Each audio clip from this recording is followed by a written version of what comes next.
폴란드 총리 한국 폄하 발언에 침묵하는 정부. 김진호 에디터. 우리는 우크라이나의 무기나 포탄을 지원하는 문제를 한국과 이야기했다. 하지만 미국이 개입하지 않는다면 불가능할 것이라고 본다. 한국은 러시아와 중국의 반응을 두려워하고 있다. 마테우스 모라비에츠키 폴란드 총리가 지난 12일 뉴욕타임스 인터뷰에서 한 말이다.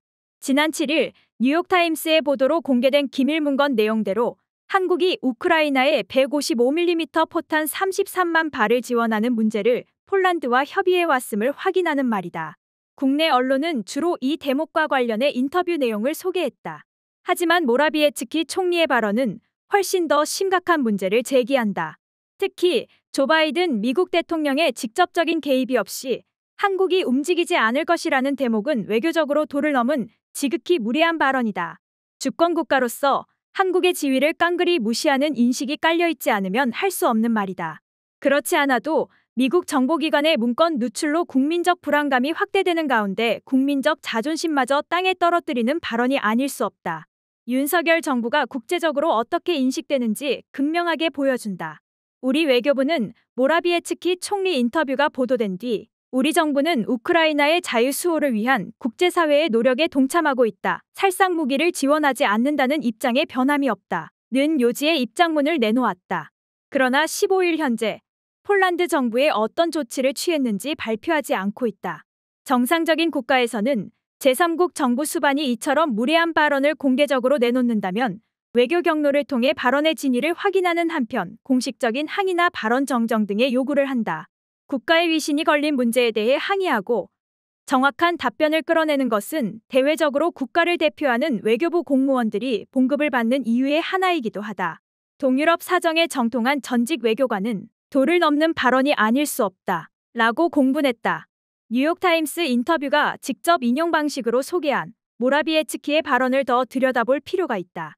바이든 대통령이 이 문제에 개입한다면 아주 좋을 것이다. 바이든 대통령이 미국의 개입과 일종의 피난처, 일종의 안보 보장을 한국에 제공하지 않는 한 그런 일이 일어날 것 같지 않기 때문이다. 한국이 전쟁 중인 나라에 살상 무기를 제공하지 않는 것은 단순한 정부 입장이 아니다. 관계 법령에 저촉되는 문제다.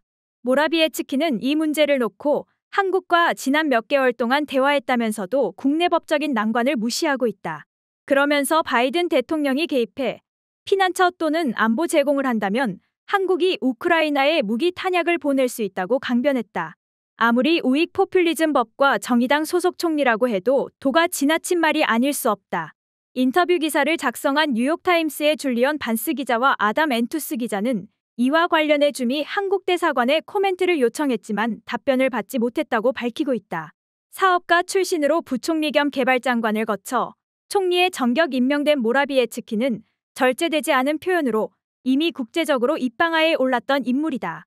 2018년 2월 17일 뮌헨 안보회의에서 나치의 홀로코스트 관련 폴란드 부역자는 물론 유대인 부역자, 러시아 부역자, 우크라이나 부역자도 있다고 말하는 게 범죄가 되지 않을 것이라고 말해 전 세계 유대인 공동체로부터 반유대인 발언이라는 비난을 받았다. 그는 베냐민 네타냐후 이스라엘 총리와 두 차례 통화 끝에 같은 해 6월 홀로코스트 문제를 공동 연구한다는 내용의 코미니케를 발표한 뒤에나 정리된 파문이었다.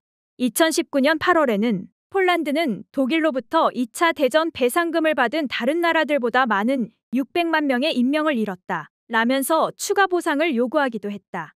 독일과 폴란드는 1970년대 빌리 브란트 서독 총리가 무릎을 꿇는 사죄 뒤 과거사 배상을 일단 낙지였다. 모라비에츠키는 우크라이나 전쟁 뒤 국방 예산을 국내 총생산의 4%까지 끌어올리는 한편 미국의 방침에 적극 호응하고 있다. 지난 13일 워싱턴의 싱크탱크 애틀랜틱 카운슬 초청 대화에서는 최근 중국 방문길에 유럽이 미국 의존도를 줄여 대만과 관련한 미중 갈등에 휘말리지 말 것을 강조한 에마니엘 마크롱 프랑스 대통령의 발언에 딴지를 걸었다. 그는 우크라이나가 정복되면 그 다음날 중국이 대만을 공격할 수도 있다. 면서 그들이 막대한 지정학적 대가로 유럽연합이 상품을 중국에 더 팔 수 있기를 기대한다. 고 비꼬았다. 뉴욕타임스 인터뷰에선 서유럽 국가들을 지목. 그들은 더 많은 것을 더 빨리 더 많은 무기를 제공해야 한다. 그들은 부자 나라들이다. 라고 말했다. 폴란드는 우크라이나 전쟁 이후 한국과 긴밀한 국방협력을 하는 북대서양조약 회원국이다. 특히 한국산 무기를 가장 많이 사들이고 있다. 국산 다연장 로켓 K239 천모와 K2 전차, K9 자주포, FA-50 훈련기 등 지난해에만 124억 달러의 무기 수입을 계약했다. 올 들어서는 방위사업청의 승인을 받아 K9 자주포의 차체를 사용한 자국산 크랩 자주포를 우크라이나에 제공하고 있다. 그렇다고 폴란드 정부 수반의 망언에 제대로 대처하지 않는다면 그가 말한 그대로의 국제적 위상을 자인하는 격이 될 수밖에 없다. 시민언론 민들레는 뉴욕타임스 보도 이후 폴란드 외교부 대변인에게 이메일을 보내 이에 관한 입장 발표를 요구했다. 15일 오후 현재 아무런 응답도 받지 못하고 있다.